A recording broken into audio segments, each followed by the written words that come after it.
Alors pourquoi est-ce que on va créer une marque? Pourquoi est-ce que on doit aussi la protéger? Alors il y a plein de raisons pour pouvoir créer une marque. Donc si on se cale du côté fournisseur, donc c'est créer une marque de produit. Là par exemple, là je vois la pomme, donc Apple qui a créé sa marque Apple. Mais ça peut être aussi les enseignes elles-mêmes qui vont créer des marques propres, des marques enseignes. Euh, la marque Auchan, la marque Carrefour, Leclerc, etc. Donc déjà la première chose, ça va être repérer l'enseigne facilement.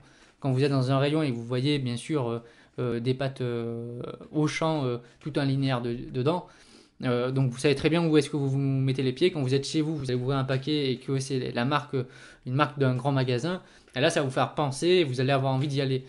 Bien sûr, ça va permettre de mémoriser l'enseigne parce que plus vous allez apercevoir cette marque euh, chez les autres clients et tout, ou chez vos amis, vous allez voir une marque, ça va vous donner envie et vous allez aller dans cette enseigne-là et vous allez aller l'acheter. Souvent aussi, c'est une garantie de qualité des produits. Je prends l'exemple de la marque Apple qui a une très forte communication, notamment sur la qualité produit. Donc les gens, des fois, ils appellent et ils achètent uniquement Apple parce qu'ils ont toujours été habitués à cette marque-là, mais des fois c'est parce que c'est réputé extrêmement de bonne qualité. Donc du coup, des fois, mettre en avant l'image de marque d'un produit, c'est bien pour mettre en avant la qualité des produits. Je vais prendre l'exemple des réfrigérateurs. Si vous allez acheter la marque LG, qui est une très bonne marque, où souvent la qualité elle est mise en avant, bah, parce qu'on va mettre en avant parce que c'est une grande marque reconnue. Si bien sûr c'est pas une marque qui est reconnue pour ça, ça n'aura pas cet effet-là. Après, pourquoi est-ce qu'on va créer des marques? C'est parce que des fois, et très souvent, on va avoir moins d'intermédiaires, donc on va pouvoir avoir des marges plus importantes. Donc dans les rayons en supermarché, on va mettre bien sûr les marques enseignes et marques propres à hauteur des yeux et des mains des clients, parce que ce sont des produits qui ont beaucoup plus de marge. Et donc si le client il les achète plus facilement, donc c'est plus rentable pour le magasin. Et ça va permettre de fidéliser bien sûr la clientèle qui mettra en avant les marques qu'elle achètera et elle sera habituée à une certaine marque, même plus à un certain produit, c'est carrément j'achète que de cette marque-là.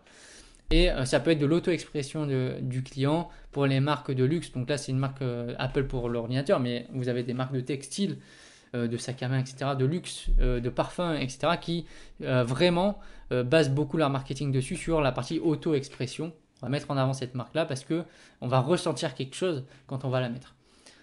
Ensuite, comment protéger sa marque? Donc, il y a ce qu'on appelle le droit des marques, c'est-à-dire ce qui permet justement d'exploiter une enseigne et d'exploiter son concept commercial, de l'utiliser sur ses produits.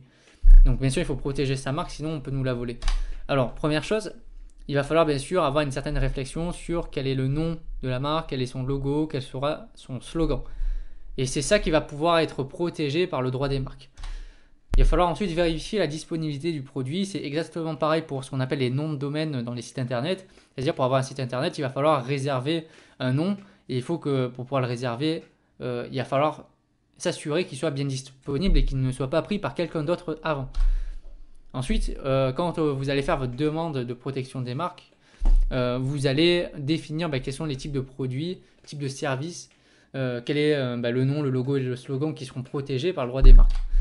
Et vous allez devoir faire du coup un dépôt de dossier, donc c'est payant, auprès de l'INPI qui justement s'occupe de toute la protection intellectuelle, du droit des marques, des droits d'auteur, etc.